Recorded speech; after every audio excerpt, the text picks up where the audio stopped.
Hello there and welcome to Channels Beam. Shortly after the inauguration of President Muhammadu Buhari, the talk of his visit to President Barack Obama began like a rumor. But now, almost 2 months after, the visit has come and gone. However, the activities of the four-day visit is very much in the news and forms the crux of our discussion on this episode of The Beam. A lot was discussed, but top on the list is how the United States will help Nigeria in curbing the insurgency of Boko Haram. Many Nigerians, however, are asking how the promises made will be implemented and what price Nigeria will have to pay. Welcome, I am Ini Thompson. But before we go on, let's see the major trends of the past week. Reuben Abati. Spokesman of former President Goodluck Jonathan, Reuben Abati, wrote an article which detailed how he no longer enjoys as much attention as he did while working with the past administration, and that got him trending. Someone tells CNN. American news giant CNN was called out by majority of Africans online for labeling Kenya a terror hotbed. The news agency, in a report on President Obama's visit to his fatherland, had tagged the country a terror hotbed, and Kenyans, supported by other African social media enthusiasts, reacted.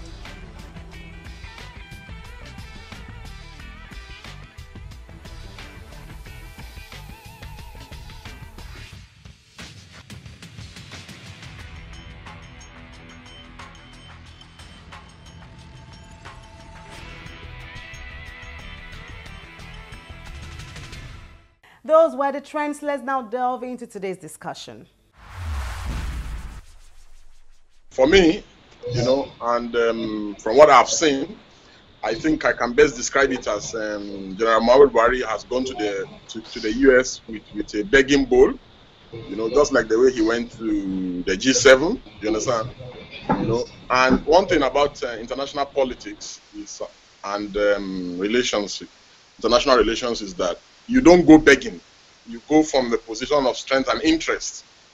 There is no free lunch even in Freetown. That's something that our president needs to realize and know. The Americans will never do anything for you for free. So it should, those advising him should have told him by now that the Americans are not going to come and help him fight the war on Boko Haram. They're not going to come and help him improve the economy. They're not going to come and help him raise the naira and anything. He's going to be the one to run the country. So the solutions are here. They are not in America. For me, and I'm not speaking on behalf of the PDP. I'm speaking on behalf of myself. For me, I feel that Muhammadu Buhari's trip to the US is just another jamboree. He didn't need to go with so many people, like he has gone, because we were made to believe that close to 200 people actually went with him on this trip. And that is very sad. Although the official figure is about 30-something. We are aware that about 27 people went advanced team, and another 76 people also went the same day with him, and some other people, friends and people are just taking themselves on the jamboree trip. For me, it is not about going to America. It is about achieving results. But one thing that is commendable from what the president has done is that he was categorical in telling the US that gay marriage is a no-go area as far as Nigeria is concerned. Deji said he went there with a begging bowl, and I don't think that's the truth. He also went there on a position of strength. I don't think world leaders do communicate exactly what their strengths would be in terms of negotiations. He had gone there to make certain requests, and when they go into closed door meetings, just like they did before their press conference or appearance to the press for formality's sake, they must have made their minds known to each other in terms of what they will be bringing on the table. I mean, Nigeria has a lot to gain with the trip to the United States, and United States as the world power had signaled to the rest of the international community that General Buhari's President Buhari's government is a credible one, and I think that would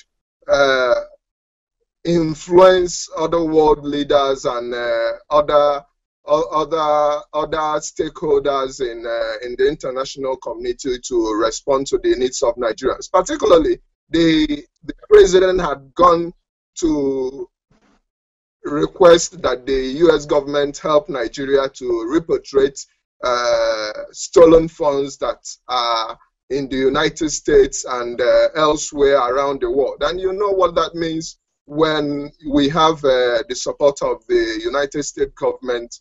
I guess other countries that are friends to Nigeria, especially the United Kingdom and elsewhere where these funds are kept, would respond. Going to America is not really our problem in Nigeria, because our problem in Nigeria is within we Nigerians. If we can tell ourselves the truth, if we can say the truth, Boko Haram will stop, corruption will stop, and every other thing will follow.